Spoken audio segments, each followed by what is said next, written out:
बिस्मिल्लाहिर्रहमानिर्रहीम। अस्सलाम वालेकुम कतुन को ये राज किसी को नहीं मालूम के मोमिन, ये राज किसी को नहीं मालूम के मोमिन, कारी नज़र आता है हकीकत में है कुरान। दा वक्त जी द सवाल पच्चव के मौजूद हूँ तासु लिदे शे च द इशाअतुल तौहीद व सुन्नत द तरफना और द पाकिस्तान द फौज पे हक के यो द्रना मुजाहिरा के दुन के दा टेम दा मनाजिर मंग तासु सरे से न्यूज़ पपाड़ ले खै जो मंग सर जी इकबाल हुसैन मुली से मौजूद है दा टेम चरदी मुजाहिरे पे हवाले से जी। अस्सलामु अलैकुम वरहमतुल्लाहि वबरकातुहू। वगो मुसलमानानो वरुणो संग जितास तो मालूम दा हमेशा द पारा मुसलमान हर ज़ै की मजलूम दे और मुसलमान माने द हर तरफ न हमले शुरू दी। हालिया जमंग द मुल्क हालत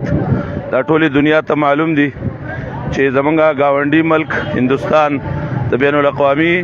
क़वानीन बिल्कुल कारख खिलाफ वर्जी और अगुई जमंग द मुल्क माशुमान जनाना और दगा रंगे बेगुनाह खलक अगर शहीदान करो मंगा दा मुसलमानान पदे निस्बत रावती हो छे इंशाअल्लाह ताला जमंगा दा खपल मुल्क पर दिफा की इंशाअल्लाह ताला द इच्छा न बरुस्ती नहीं हो मंग दा खपल मुल्क द दिफा द पारा द हर कुर्बानी द पारा मैदान तरावतली हो।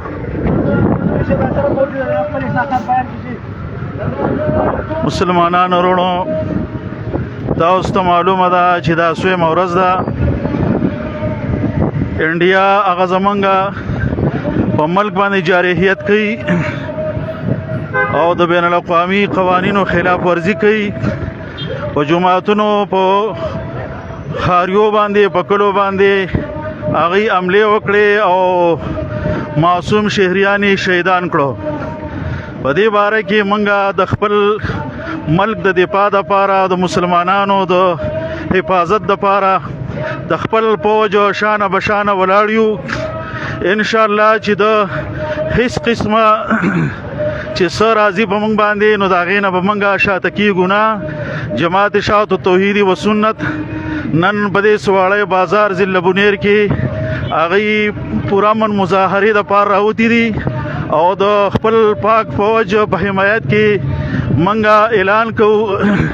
کاغی زمنګ نه څه قسمه تعاون غواړي نو منګه بالکل تیار یو زمنګه جان من دن تن او هر څه هغه تیار دي ان شاء الله۔ بسم الله الرحمن الرحیم۔ منګه د خپل ملګرو خصوصا د انتظامی والو او د بازار والو هغه شکریا ادا کوم چې په دې حالاتو کې هغه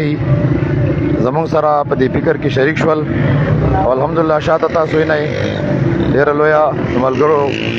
احتجاجي مظاهره را روانه ده او ان شاء الله که خیری دا زمونږ د قوم د ایمان او د غیرت یو आवाज دی ان شاء الله۔